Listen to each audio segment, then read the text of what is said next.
ड्रामे की next episode में आप लोग देखेंगे कि आखिरकार सच्चाई को अदनान ने खुद ही अपने मुंह से बयां कर दिया। और अदनान जब ये सब कुछ साद को बता रहा था तो उसकी अपनी बीवी ने तमाम तर बातें सुन ली और उसको अपने शौहर अदनान की हकीकत के बारे में मालूम हो गया।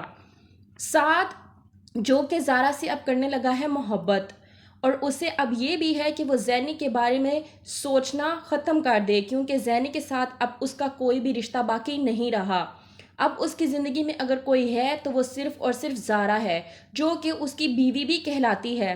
टूट गई थी ज़ैनी के साथ साद की मंगनी और हो गई थी ज़ारा के साथ शादी, और साद के बकौल कि वो अपना हर रिश्ता बहुत ही दयानतदारी से निभाता है।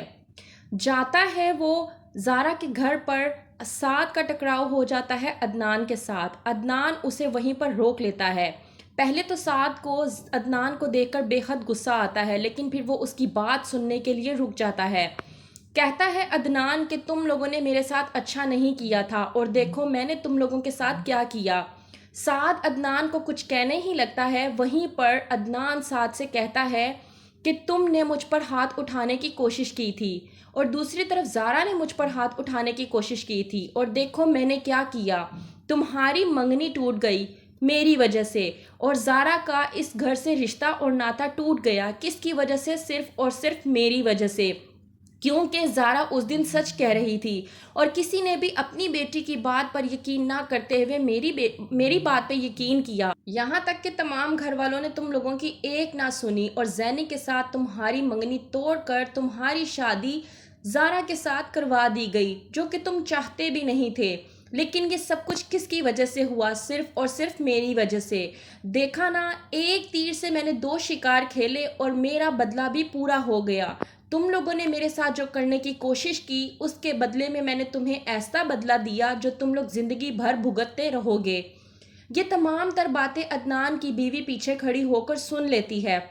वो ये यकीन नहीं कर पाती कि उसका शौहर इस किस्म का है। दूसरी तरफ मिरहा को मिलने आता है वही लड़का जिससे उसने कभी प्यार किया था। वो आकर उसको तंग करने की कोशिश करता है तो मिरहा कहती है कि मैं तुम्हारी एक नहीं सुनूंगी, बेहतर यही है कि तुम यहाँ से चले जाओ। अगर तुम यहाँ से ना गए तो तुम सोच भी नहीं सकते कि मैं यहाँ पर चिल्लाना शुरू कर दूंगी और तुम्हारे साथ अच्छा नहीं होगा। वो लड़का मिन्नत समाजत करता है कि मेरी एक बात सुन लो, लेकिन मिरहा उसकी कोई बात सुनने को नहीं होती तैयार। दूसरी तरफ जब अदनान को पता चलता है कि उसकी बीवी को सब कुछ मालूम हो गया है और वो सब कुछ बताने के लिए नीचे जा रही है, उसका झगड़ा हो जाता है अपनी बीवी के साथ। अदनान की बीवी कहती है अदनान से कि मैं सोच भी नहीं सकती थी कि तुम इस किस्म के इंसान हो सकते हो। अदनान अपनी बीवी के साथ हाथापाई कर रहा होता है, उसी दौरान उसकी बीवी उसके हाथों से गिर जाती है और उसको काफ़ी चोट लग जाती है। क्या होगा आगे? क्या अदनान की बीवी सबको बता पाएगी? देखते रहिए तुम बिन कैसे जिए।